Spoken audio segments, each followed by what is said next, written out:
Assalamualaikum warahmatullahi wabarakatuh. Welcome back to my YouTube channel Blue Team. Asik.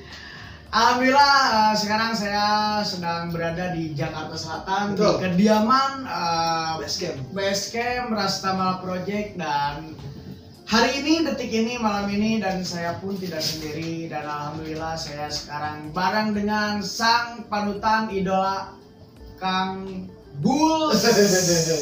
Mantap, atur nuhun Kang Bulls. Thank you, terima kasih. Sama-sama udah datang ke Jakarta. Mantap, yang penting nanti sehari jalan. Yoi. Jadi ini Bang, di channel Blue Team ini kan kita lebih menguak tentang bahas residivis. Seperti di baju bahas residivis. Bener. Mantap. Nah, jadi kan ini guys, buat kalian yang segelintiran orang mungkin tahu, bahkan banyak lebih tahu, Bang Bulls ini ya sebelum ada di channel Blue Team sudah ada di channel yang beberapa channel yang mungkin sudah menceritakan tentang itu. Nah, tapi kita akan kuak langsung detailnya yang mungkin di channel-channel yang lain tidak pernah Bang Bulls ceritakan. Betul. Nah, jadi sebelum lanjut ke videonya, buat kalian yang belum subscribe, saya kasih waktu 5 menit, 5 detik untuk kalian subscribe. Betul. Oke, dimulai dari sekarang. 5, 4, 3, 2, 1. Thank you buat kalian yang udah subscribe. Lanjut ke videonya, bahas residivis bareng Bang Bulls Rastamala Project. Thank you Blue Team. Siap. Jadi kita mulai aja Bang ya. Boleh. Ya mungkin untuk pengalaman perjalanan Bang Bulls ini kan udah 3 kali. Betul. Keluar masuk. Ya. Lapas lah, yang penjara lah. Yang berlayar. Harapan banyak. Nah, jadi gini Bang. Awal mula atau awal pertama ke Gap tahun berapa ini? Gue tahun 2000 yang masuk nih. Yang masuk, emang kalau yang nggak masuk yang 86? Yang 86 itu gue dulu pernah SMP ya. Anjir. SMP gue tangkap ada ganja juga gitu kan, ketangkap. Oh iya, lebih di ini, maaf Bang ya, potong. Karena Bang Bulls ini lebih ke narkoba. Backgroundnya narkoba. Jadi SMP itu gue pernah ketangkep narkoba dan juga 351. Ya, berantem lah. Dan akhirnya bisa dikondisikan, akhirnya gue pulang. Nah di tahun 2006 itu gue ketangkep narkoba juga dan dengan jenis ganja. Lanjut berlayar. Jadi nggak bisa dikondisikan nih, di gap di salah satu kampus di Jakarta. Oh, Bang Bulls ini emang kuliah atau jadi waktu itu ada acara reggae di situ. Oh, ya paham lah kalau ya, pasti identik dengan Bob Marley. Tiba-tiba apes nih. Gua tahu gimana kenapa tuh apes datang ke gua gitu. Dari yang lain kok aman, gua doang gitu loh. Ya kan? Ya udah deh, akhirnya terpaksa gua harus ketangkap. Setelah ketangkap gua menjalani proses hukum ya gua lanjut berlayar ke Cipinang. Itu BB berapa Bang? Itu BB cuma 4 linting kalau nggak salah. Ganja 4 linting. Dan hukumannya itu masih rendah karena pasal lama waktu itu masih undang-undang tahun 98. Gitu. Oh iya, karena di tahun 2006 kan. Iya. Gitu. Jadi hukuman gue cuma 6 bulan lah waktu itu. Termasuk hukuman paling rendah di satu LP kasus ganja itu gue. Di mana itu? LP-nya? Iya. Cipinang. LP Cipinang. Itu kan Bang pasti namanya pertama kali ke Gap atau ketangkap. Abang ini masuk Polres dulu atau Polsek dulu? Jadi gua ketangkap itu masuk di Polsek. Ketangkap di Polsek, terus adalah rasa-rasa gimana lo baru ketangkap yang don lah. Don gue 1 sampai 2 hari, tapi gue tipikal orang yang gak suka diinjak nih. Oh iya. Gue pasti berontak gitu kan. Pada akhirnya gue melakukan kekerasan di dalam situ. Di Polsek? Ada 3 kamar. Gue berontak nih.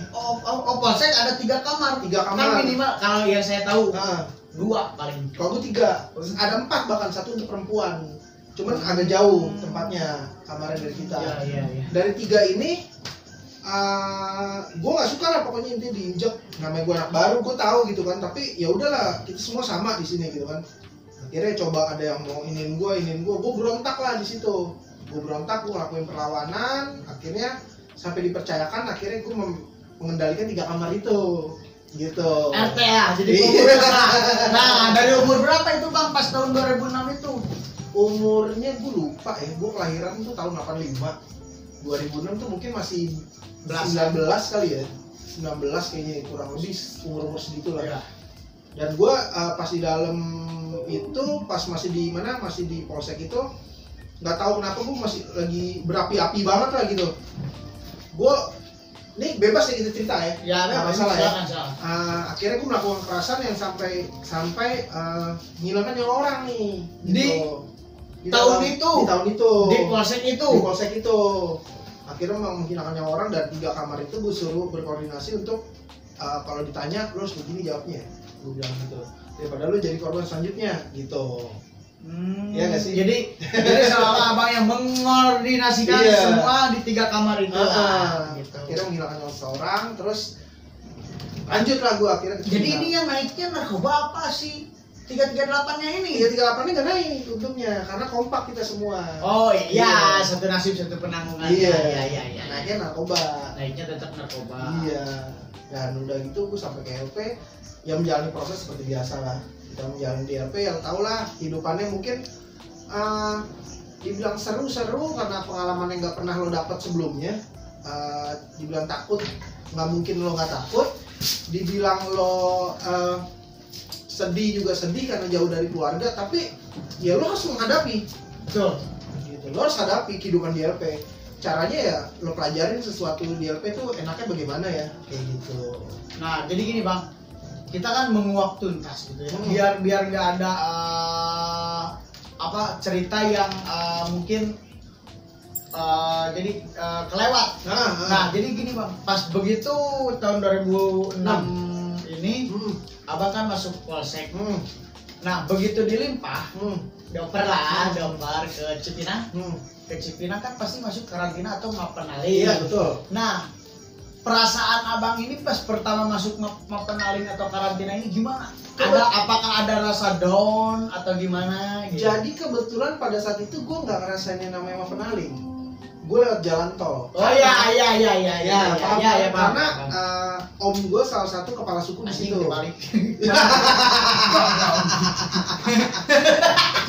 Maaf. Jadi gue gak ngerasain yang namanya Mapenalin pada saat gue masuk pertama itu di 2006, karena om gue itu salah satu kepala suku di situ yang megang peranan juga. Jadi ditarik langsung ke kamar dia. Tanpa proses Mapenalin gitu. Berarti betul dengan narasumber sebelumnya, emang di tiap lapas di kota Bandung, di luar Bandung, bahkan Jakarta, Bekasi ataupun tuh pasti ada kepala suku. Betul. Maksudnya kepala suku tuh kalau misalkan jadi Tatar Sunda, Tatar Ambon, Palembang ya kayak gitulah. Nah, bagaimana pas abang pertama masuk di Cipinang ini gimana? Jadi gue ditarik sama om gue karena gue udah koordinasi sebelumnya. Gue ditarik sama om gue untuk masuk ke kamarnya dia tanpa gue ngelewatin proses Mapenalin, turun blok segala macem, enggak. Jadi gue langsung jalan tol. Gue kamar gue kebetulan lumayan bagus lah pada saat itu gitu kan. Ya gue merasakan sih takut gue langsung seketika hilang gitu. Sebenarnya bukan lebih ketakut sih. Jadi gila nih penjara men gitu.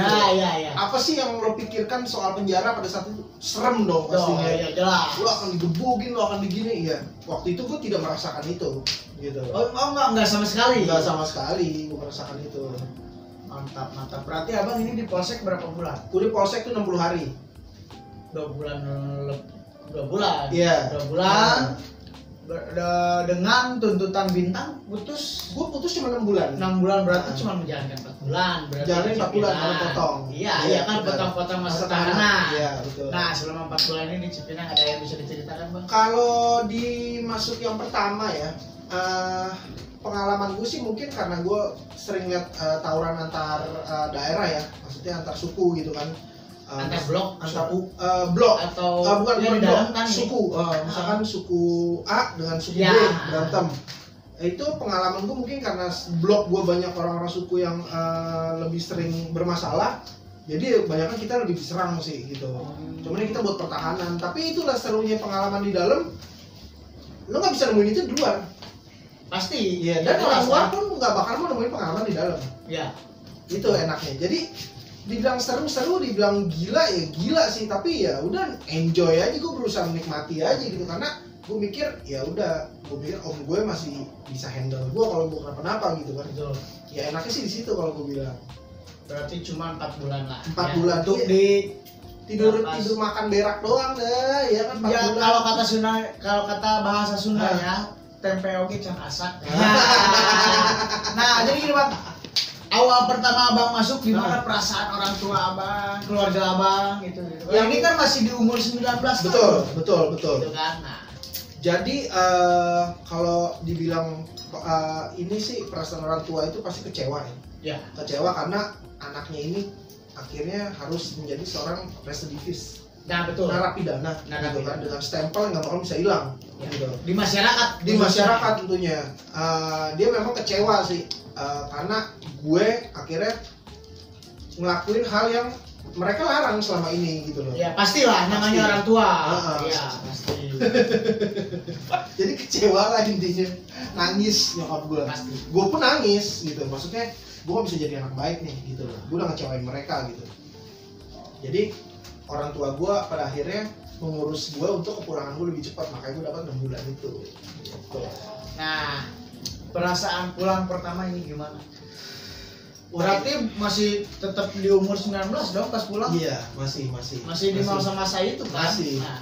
Itu gue ngerasain pada saat gue pulang tuh kayaknya, gila, enak banget gitu ternyata. Nah, iya betul. Jadi gini Bang, maaf potong.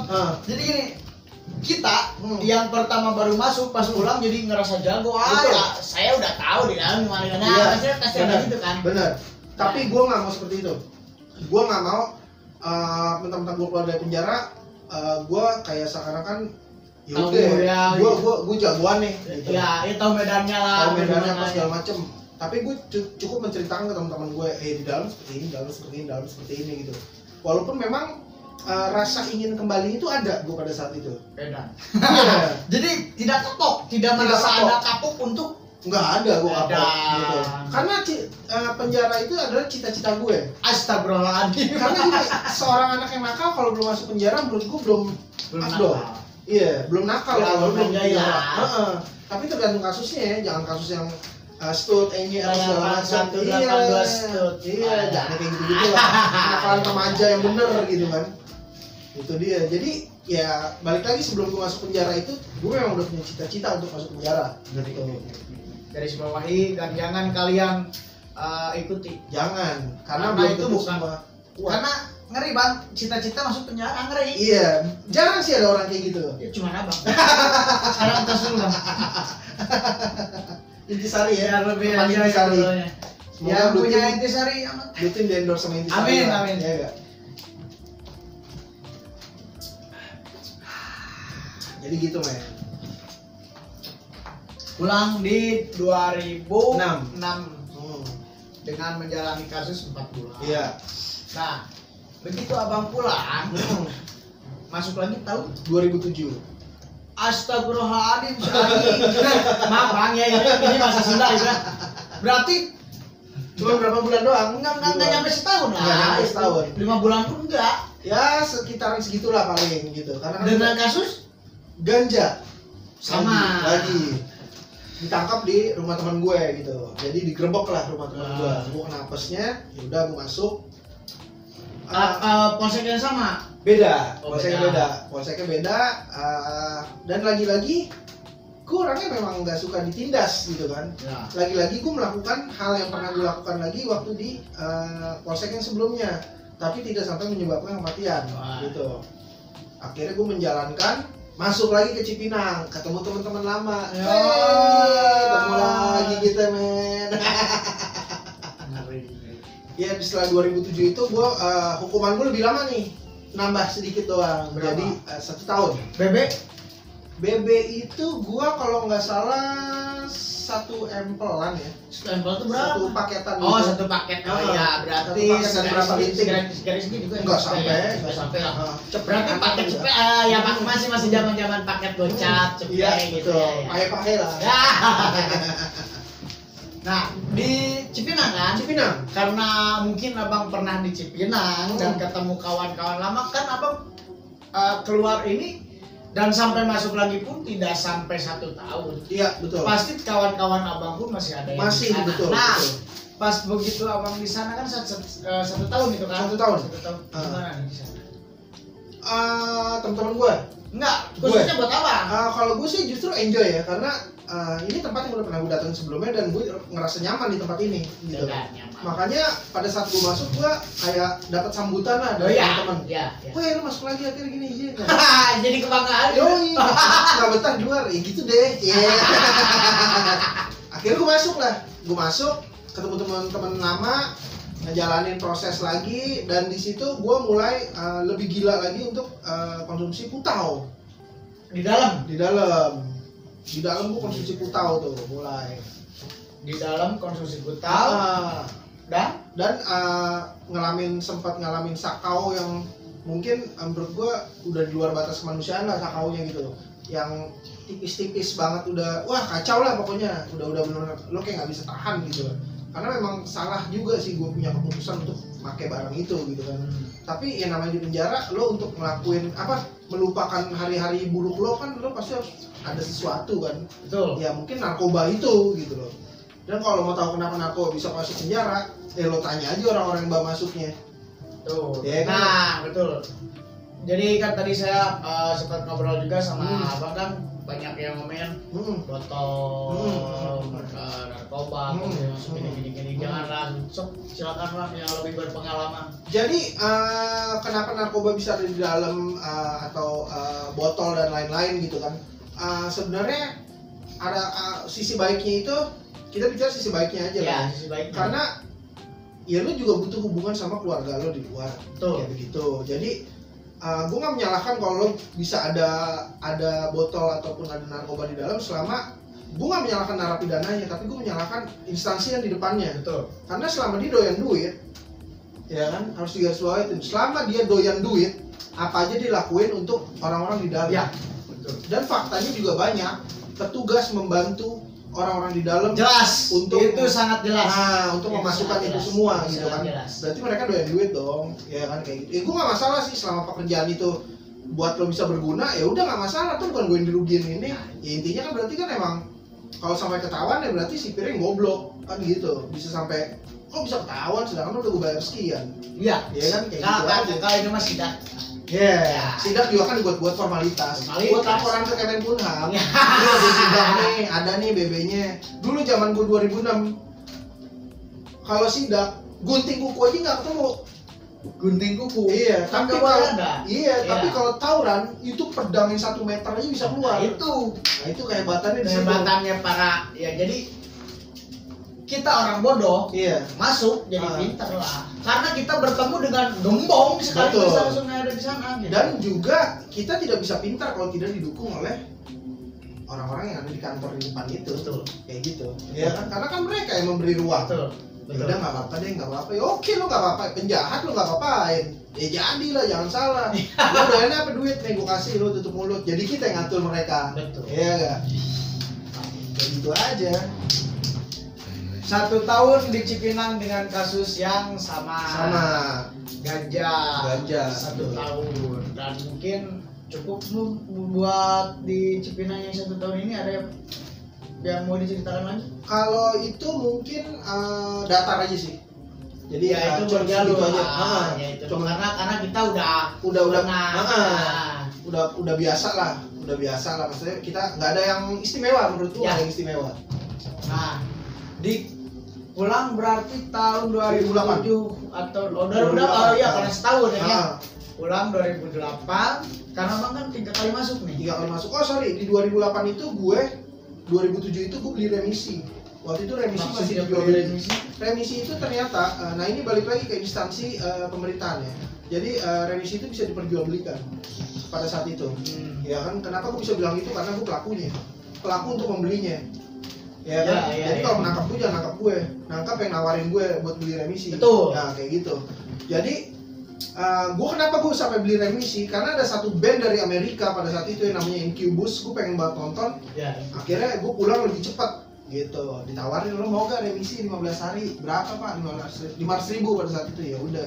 Jadi kenapa orang bisa beli remisi? Gue kasih tahu nih. Ada beberapa orang yang harusnya mendapatkan remisi itu tidak dikasih, tapi diperjualbelikan bagi yang mampu. Yang tidak mampu, dia udah dijalanin aja polos, kayak begitu. Sistemnya kan anjing, benar gak? Betul. Coba lo yang masuk, mau gak remisi lo beli? Iya, betul. Tapi betul, secara logika emang betul lah. Betul, ya makanya doyan duit kan. Jadi jangan seolah-olah menyudutkan narapidana gitu. Tidak, karena emang otak atau pelatihnya pun yang bikin strategi. Iya. Ya orang-orang. Betul. Ibaratnya ini loh, kita kan di dalam udah ngejalanin hukuman, tapi kita dikasih pilihan-pilihan nih. Nah, ada PB, ada CB, iya, ada yang begini-begini. Ya udah, yang bisa kita ambil yang mana kan kita kayak gitu. Lo bisanya yang ini, tapi yang di jalan pintas lo main kayak gini. Ya udah sini sikat kayak gitu kan. Kita nggak bakal tahu kalau kita bisa beli remisi kalau dari depannya tidak menawarkan ke kita. Masa kita dari dalam nih datang ke registrasi, Pak, saya mau beli remisi dong. Lo ditampar pasti. Ya iyalah. Kurang ajar, kira bisa di sini, tapi enggak. Mereka punya cara lain, dipanggil lah kita. Lo bisa nih pulang lebih cepat. Gimana Pak caranya? Lo mau beli remisi nggak? Bisa. Bisa Pak, nih sekian ratus ribu. Oke, udah gue beli. Pulang gue bener. Yoi. Mantap. Ulang tahun 2008. 2008. Masuk lagi 2011. Oh, itu agak dengan agak lama. Iya, walaupun dari 2008 ke 2011 tuh udah yang 86 berapa kali. Oh iya, itu nggak tembus. Akhirnya pada di titiknya itu di 2011 gue harus menjalankan juga gitu. Kasus ganja. 3 kali ganja. Iya, ganja. Makanya gue benci banget kenapa gue ketangkap sama ganja gitu loh. Kenapa benci? Ya karena ganja bukan narkoba. Tanaman kan? Tanaman, ya kan?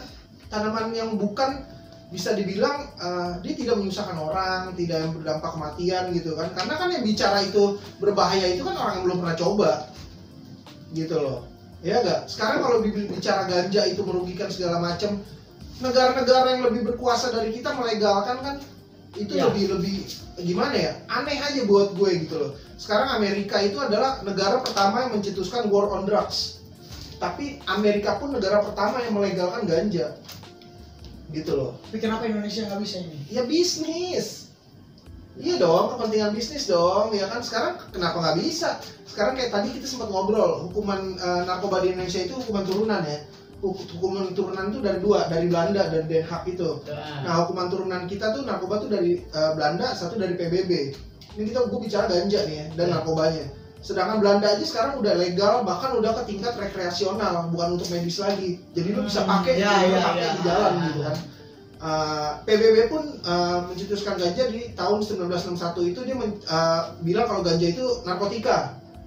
Dan baru di tahun 2020 kemarin, kalau nggak salah 2020 apa 2021 awal itu, 2021 awal PBB mencabut larangan ganja itu sebagai narkotika. Jadi memang dia bisa digunakan. Dan tidak boleh ada hukumannya lagi gitu. Walaupun ada beberapa negara yang abstain untuk menjawab itu. Nah salah satunya Indonesia gitu. Kenapa Indonesia melarang gitu loh? Sedangkan katanya hukuman turunan. Kepentingan farmasi mungkin atau bisnis segala macam, atau mungkin instansi-instansi terkait yang doyan duit dari user ya kan, buat apa jeda buat bayarin ceweknya, dia mabok segala macam ya kan, buat naikin jabatannya. Betul. Jadi ngorbanin daripada lebih tepatnya ke jabatan. Iya, sekolah jauh-jauh bayarinnya nggak bisa segala macam ya kan. Sekarang sekelas Kanita masa punya Pajero Sport ya kan, gaji cuma berapa sih? Betul. Kalau nggak dari 86 kan kayak gitu, bener nggak? Mantap. Kita aja gitu dong. Juara. Fakta loh, gue bicara fakta men. Banyak datanya juga, karena gue pernah melakukan itu gitu loh. Gitu men. Ngeri. Jadi di 2011 11. ketangkap lagi dengan ganja. Barang bukti itu kurang lebih ya setengah garis lah ya, sedikit lah itu. Kena tuntutan gue pertama 6 tahun 6 bulan. Tuntutan. Itu baru tuntutan. Akhirnya putus. Vonis gue 5 tahun 2 bulan. Pada saat vonis itu kenapa gue vonis gue turun, karena gue ibaratnya bisa bicara ke hakimnya gitu. Iya. Dan gue pada saat itu tidak mengolah di pengadilan. Enggak. Kenapa gue nggak mau kayak istilah main jaksa atau segala macam, karena gue cara menghukum diri gue sendiri, gue harus jalanin apa yang harus gue hadapin. Itu tapi yang terakhir itu tuh. Yang terakhir. Akhirnya gue terima dengan hukuman gue 5 tahun 2 bulan. Walaupun memang pada saat pengadilan memutuskan itu gue ngebanting mic yang ada di depan pada saat di sidang. Ya, di persidangan lah.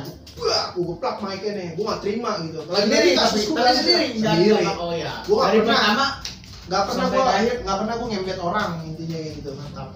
Kalau lo kena sendiri, ya udah lo sendiri, nggak usah lo ajak temen lo yang nggak salah. Gak usah nyanyi anjing. Nggak usah nyanyi, lo udah tahu lo narkoba itu tidak boleh nyanyi, jadi lo jangan lakuin itu. Kalau mau jadi penyanyi, ya udah nyanyi di sono, di Indonesian Idol sono. Jadi gini bang, kan kalau di Bandung ada yang namanya GTM. Apa tuh? Gerakan tutup mulut. Oh, gerakan tutup mulut. Tapi itu bullshit bang. Bullshit ya. Bullshit.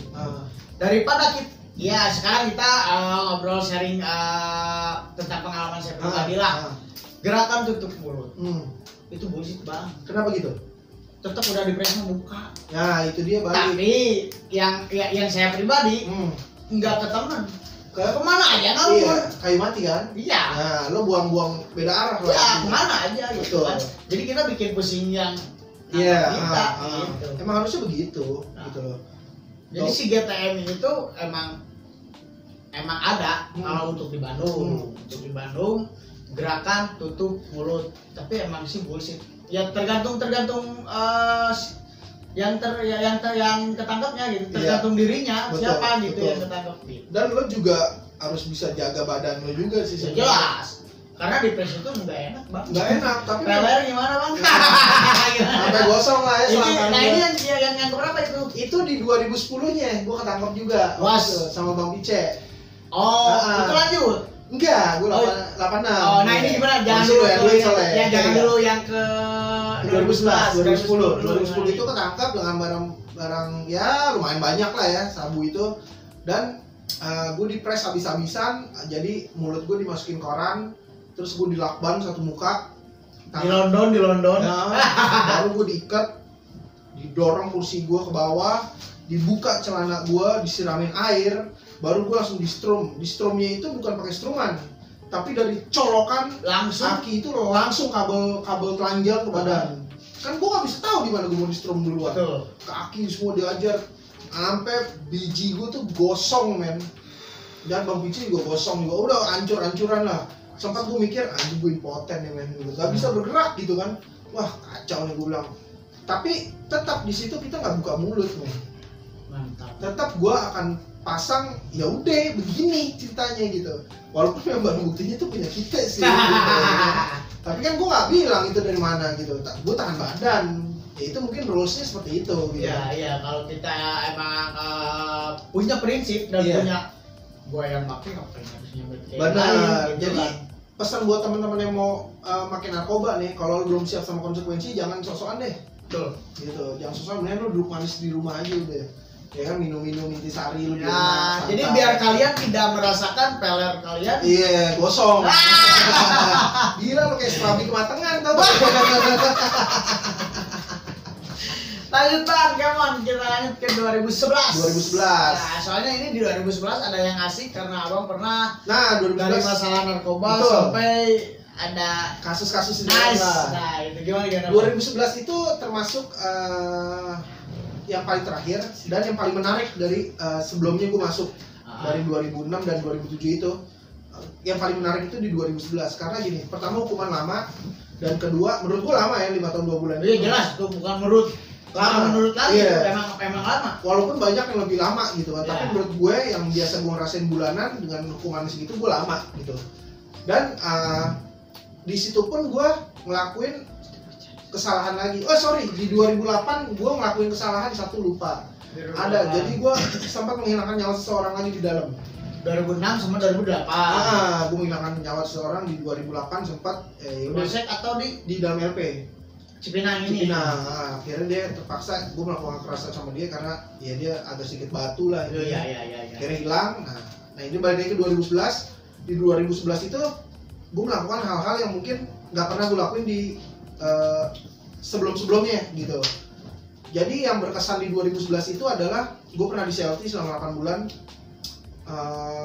CLT itu kan tahu diri kan, ya. sel tikus kecil gitu karena orang 2 bulannya itu biasanya gila di situ. Pasti. Dan gue itu termasuk bisa kuat karena gue ngelewatin di 8 bulan gitu tanpa kena matahari sama sekali, dan gue selama 8 bulan itu gue ngeliat kegelapan doang gitu. Pada saat gue dibebasin dari 8 bulan itu di dalam CLT itu penjara di dalam penjara ya kalau buat ya. Jadi kan ada isolasi. Kalau buat di Sunda jangan ngerasa jago kamu jadi mana tong sejago mana pernah asup ka jero kade di jero buaya jero di buaya aya di buaya.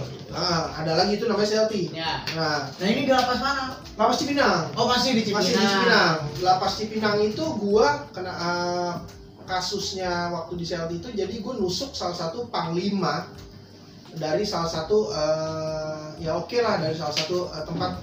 Jadi Palembang lah, orang-orang Palembang. Ya. Suku. Panglimanya itu gue hantam, gue tusuk. Gara-gara? Kalau dia gue nggak robohin, dia akan ngerobohin geng gue. Oh iya. Gitu. Karena kita antar suku. Gue tahu nih dia mau makan gue atau makan teman gue nih. Jadi sebelum dia bereaksi, gue udah bereaksi duluan. Gue sikat, akhirnya bener mereka nggak bisa macam-macam sama kita gitu. Di situ gue kasus dan gue ngeluarin bahan dari dalam keluar. Akhirnya gue masuk lagi masuk di CLT itu selama 8 bulan dan gila bang, itu parah men. Lama 8 bulan gila di dalam CLT. Setelah itu gue keluar, mesti gue 1 tahun. Jadi pergantian kalapas nih. Pergantian kalapas, jadi mesti pemutihan semua di CLT dikeluarin gitu. Dapat kebijakan dari kalapasnya baru. Nah pas gue keluar dari CLT, gue ke lapangan nih, gue ngeliat matahari, gue jatuh. Pingsan lah. Nggak pingsan, gue jatuh men. Karena gue 8 bulan gue gak kena matahari gitu kan. Pucet gitu badan gue. Akhirnya ya udahlah, terima aja. Nah gue dioper tuh. Dioper ke? LP Purwakarta. Berarti di Cipinang ini berapa? 2 tahun kali ya. Oh di Cipinang ada 2 tahun. Baru kesan 5 tahun 2 bulan. Dan itu gue gak dapet remisi, gak bisa ngurus PB. Nah iya kan karena udah 3 kali lah. Iya. Dan masih bisa dibilang beruntung karena nggak MAP. R-nya nggak naik. R-nya nggak naik dan gue nggak MAP.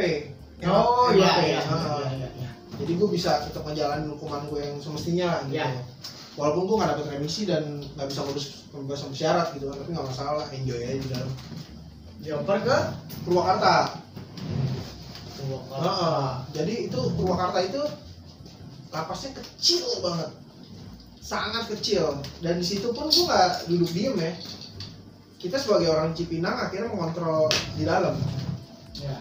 Gue nyiapin sesuatu yang enak buat lo, tapi lo kerja sama gue.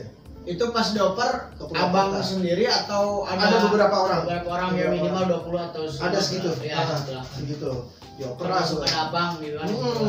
Akhirnya gue kompak sama teman-teman gue bilang, udah kita gak usah takut di sini, kita lihat apa kelemahan yang ada di LP sini. Gue bilang kelemahannya adalah, oh dia susah mendapatkan ini, ya udah kita kasih. Tapi gue bikin taktik bisnisnya lah sama mereka, kerjasama. Tapi lu jangan nyenggol gue. Betul. Tapi gue kasih lo yang enak, ya kan. Akhirnya hidup dah. Mereka tuh kayak dapat bahan yang begini-gini aja tuh mereka udah senang aja gitu. Gue ngeliatnya, dapat gue, cuma nggak dapet apanya. Belum pernah dikubur pakai sabu. Aduh, nah di Purwakarta ini ada, itu kan lapas kelas berapa itu? Kelas 2B. Kelas 2B. Menjalankan berapa? 2 tahunan, hampir 3 tahunan di situ. Pulang di situ. Pulang dari situ. Oh, pulang di situ. Pulang di situ gua. Ada kejadian apa bang? Kalau di sana sih kejadian apa sih nggak ada ya. Cuman gue senang aja ada di Purwakarta karena mungkin gue jauh dari kebisingan yang ada di LP Cipinang sebelumnya, yang kisru segala macam. Dan gue dipindahin ke daerah tuh pertama hawanya juga dingin, suasananya nggak kayak Jakarta panas. Terus gue ketemu orang-orangnya di situ juga orang-orang yang baik gitu loh, maksudnya orang-orang daerah, orang-orang Sunda yang baik gitu loh, ketemu sama gue, oh ternyata mereka bisa diajak kerjasama juga kayak gitu. Jadi kejadian-kejadian yang anehnya sih enggak ya, mungkin waktu itu ya kalau buat hubungin orang doang sih banyak lah di situ lah. Ya. Tapi kalau untuk yang sampai lewat enggak lah. Tapi berantem mah tetap. Iya dong, harus itu loh. Yo. bukan Mas Jago. Dan masalahnya tetap narko. Jadi gini, orang yang berantem di dalam itu bukan karena dia jago, tapi dia nge-defense atau dia tuh ngejaga dirinya dia supaya tidak diintimidasi. Cara bertahan hidup. Betul. Nah, kalau dia bisa melawan ya silakan, kalau enggak ya lo kan jadi kodok aja selamanya kayak gitu. Karena kita mengeluarkan atau mengedepankan power kita untuk itu. Betul. Ya karena kalau kita tidak punya power, ya kalau nggak korpe ya. Iya, power itu kan banyak ya, dari kekuatan uang, ya, relasi atau otak. Otot tuh mungkin nomor sekian sekarang. Tapi kalau bisa lo bisa punya otak lah, paling nggak lo pinter lo. Walaupun lo napi tapi lo pinter lah, paling nggak gitu. Lo harus tahu soalnya gitu. Dan satu, lo harus respect sama orang. Lo harus menghargai orang-orang yang lama ada di sana juga. Betul. Di tongkrongan juga seperti itu kan, orang yang tua senior ya lo harus respect men gitu. Walaupun pengalaman dia kayak gimana ya lo hargain lah pengalaman orang lah intinya. Betul gitu. Karena belum tentu kita bisa mengalami pengalaman yang pernah dialami oleh seseorang. Betul banget. Mantap. Dan pulang pun di Purwakarta tahun 2015 atau 16 gitu lupa. 16. Pulang di Purwakarta dan alhamdulillah sampai sekarang belum masuk lagi. Jangan. Sudah berkarya aja, menjadi pengalaman gitu, sharing aja sih. Tapi mungkin beberapa orang berpikir kayak lo bahas residivis gitu kan. Maksudnya apa sih yang lo banggain sih dari seorang residivis? Iya. Ya benar gak? Pasti orang berpikir kayak gitu. Kalau menurut gue gini, gue nggak bangga jadi residivis. Betul. Gue nggak bangga gitu. Tapi satu sisi gue punya pengalaman yang lo nggak bisa ngelewatin itu. Nah, gitu kan. Garis bawahi. Belum tentu apa yang gue lewatin lo bisa lewatin dan lo bisa bertahan dan lo keluar dengan badan lo yang utuh. Nice. Banyak juga yang gagal di dalam dia bunuh diri. Ya, antara bunuh diri lewat karena permasalahan atau perselisihan apapun itulah gitu. Atau gila. Ya kan, karena dia nggak kuat gitu. Betul. Jadi jangan pernah lo menjudge seorang residivis itu sebagai pelaku kriminal selamanya gitu. Kasih kesempatan buat mereka. Mantap. Jadi segitu cukup atau masih ada yang mau disampaikan? Banyak sih yang perlu disampaikan. Silakan. Lanjutkan. Ya mungkin kalau residivis. Jadi gini bang, kita tadi kan pernah ngobrol ya. Maaf nih saya potong kan. Saya bikin channel Blue Team bahas residivis ini. Ya salah satunya terinspirasi dari salah satu channel Bodos. Maaf, The Bodos. Dulu tuh. Ya, karena ada apa? Oke. Ngobrolin tentang masalah-masalah narkoba dan pada masanya saya masih berkecimpung di dunia itu. Oke. Dan masuklah gini lah. Cuman alhamdulillah saya tidak sampai ke lapas ataupun ke rutan. Nggak berlayar lah ya. Tidak. Nah, saya sering nonton bang. Saya sering nonton. Ya yang saya terima itu dari terutama dari abang. Wah, masalah pembicaraan, penyampaian apapun udah kegambar gitu sama saya pribadi. Dan saya langsung pikir kenapa saya rata-rata teman-teman di lingkungan saya itu residivis yang pernah keluar masuk. Coba lah iseng-iseng kita ngobrolin gimana di dalam gini dan pada akhirnya jadilah baris bahas residivis. Nah, jadi bang, masukan nih untuk bahas residivis ini kan terutama buat saya dan ya terutama buat channel saya. Bahas residivis ini gimana? Kalau gue gini, gue ngeliat channel lo itu gue termasuk bangga ya, karena ada channel juga yang ikut bantu ngelepas stigma soal residivis. Karena itu nomor satu yang saya ingin tonjolkan dan ingin merubah stigmanya. Betul, itu yang paling penting. Jadi gini, seorang residivis itu oke, pada saat masa lalunya dia seorang pelaku kriminal, pelaku kejahatan atau apapun itu jenis kesalahannya. Tapi orang melakukan itu biasanya ada faktor. Betul. Ada sesuatu kenapa dia harus melakukan itu. Ya. Mungkin tidak bisa lo maafin karena lo mungkin korbannya atau segala macam, tapi paling nggak dia sudah menjalankan hukumannya. Lo nggak tahu kan di dalam dia seperti apa, susahnya, jauh dari keluarganya pun juga kena imbasnya, kena stigma dari masyarakat gitu loh. Ih anaknya napi, anaknya bekas ini bekas itu. Nah buat teman-teman gue rasa kayak misalkan channel lo ini, gue tuh mendukungnya gini. Mungkin kita ngebahas residivis itu suatu hal yang ya lo ngebuka aib kan. Iya ini aib. Nah ibaratnya lo ngumbar aib, tapi kalau bukan kita siapa sih yang mau speak up? Betul. Kayak gitu kan. Nah, sekarang gini, mungkin edukasinya gini, buat teman-teman atau yang nonton Blue Team ini, tolong lo jangan pernah berpikir stigma buruk soal seorang residivis, tapi lo beri kesempatan buat dia gitu, kasih kepercayaan dia untuk dia bisa merubah suatu hal yang tadinya dia mungkin pelaku kejahatan, ya kasih dia kesempatan untuk dia berbuat baik gitu. Betul. Karena banyak lebih dan hampir banyak residivis semua berkarya. Betul. Walaupun banyak juga yang tetap ngelakuin kejahatan. Ya. Lebih banyak yang berkarya dan lebih banyak sekarang residivis banyak yang sukses. Contoh, Bang Pice. Betul. Contoh Abang. Ya. Kalau untuk yang mungkin yang masih belum berkarya atau masih belum terlepas dari dunia kejahatan gitu, termasuk kejahatannya. Ya mungkin karena faktor satu ekonomi. Bisa jadi faktor ekonomi, tapi gini, kita dari pribadinya kita sendiri harus bisa tahu gitu, lo berusaha dengan hukum dan memang itu tidak enak untuk dijalanin, supaya kita bisa, karena gini, permasalahan paling sulit dari seorang residivis pada saat dia keluar itu, karena keluar dari penjara itu kan cuma ada dua pilihan, lo mau menjadi lebih baik atau menjadi lebih buruk. Betul. Ya kan, pilihan itu lo harus pilih yang mana. Kalau di tengah-tengah, gue pernah ngerasain di tengah-tengah, lo akan lebih timbulnya dia yang paling lebih buruk gitu.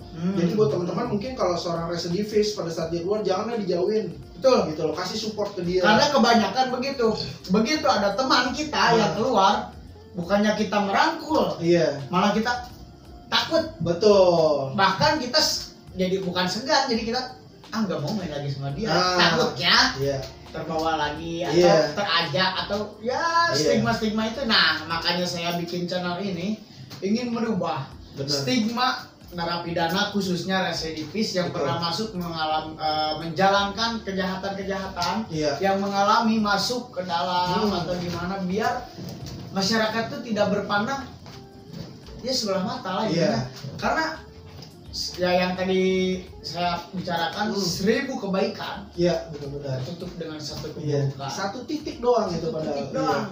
Makanya orang tuh gampang melihat kesalahan orang lain tanpa dia mengkoreksi apa yang dia kesalahan dalam diri sendiri gitu. Itu. Bahkan kalau bisa tambahan gitu Bangnya, saya pribadi waktu saya masuk ada yang 8182 ya tahu lah kasusnya ini. Dan pelakunya pun berpeci. Dan pelakunya pun taat agama. Betul. Nah, jadi kalau ini bukan menyudutkan, ini cuma sharing dan yang saya pribadi alami waktu pada masanya waktu saya di dalam, gitu. Betul. Jadi apa sih yang harus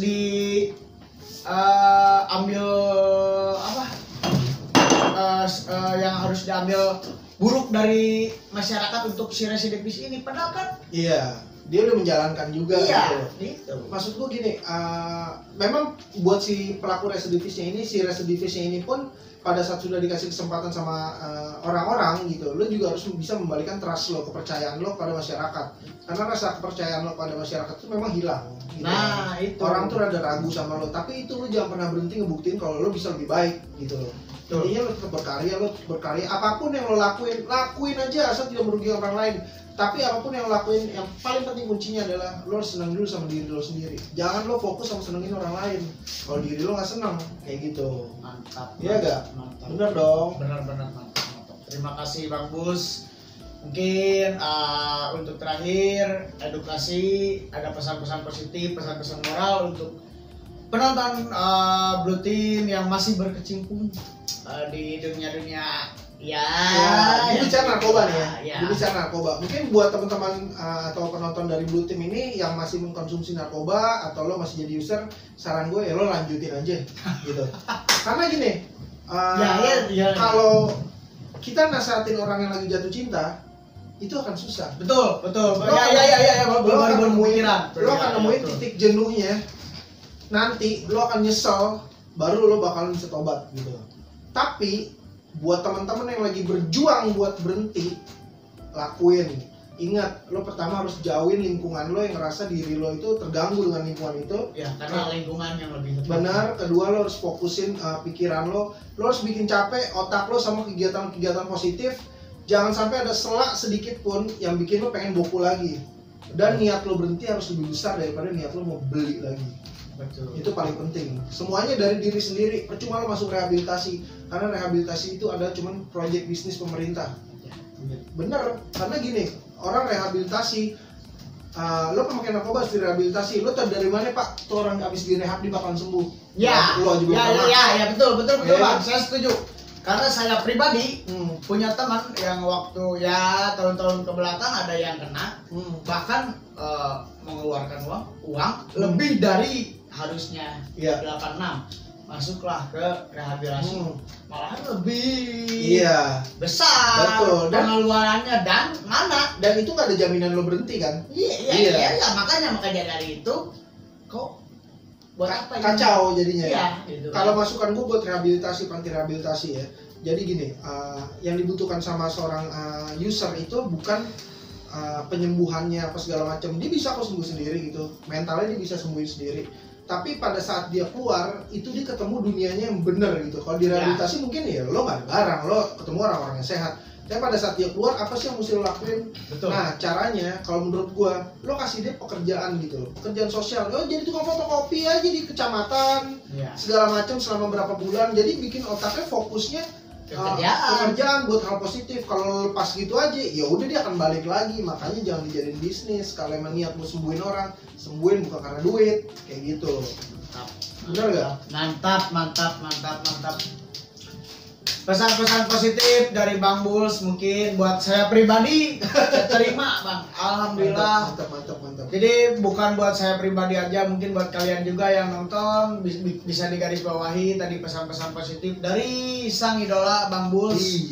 Mantap, pokoknya Rasta Mala Project dan Blue Team subscribe. Pokoknya mah kopi pahit jangan diminum. Kami pamit. Assalamualaikum. Respect.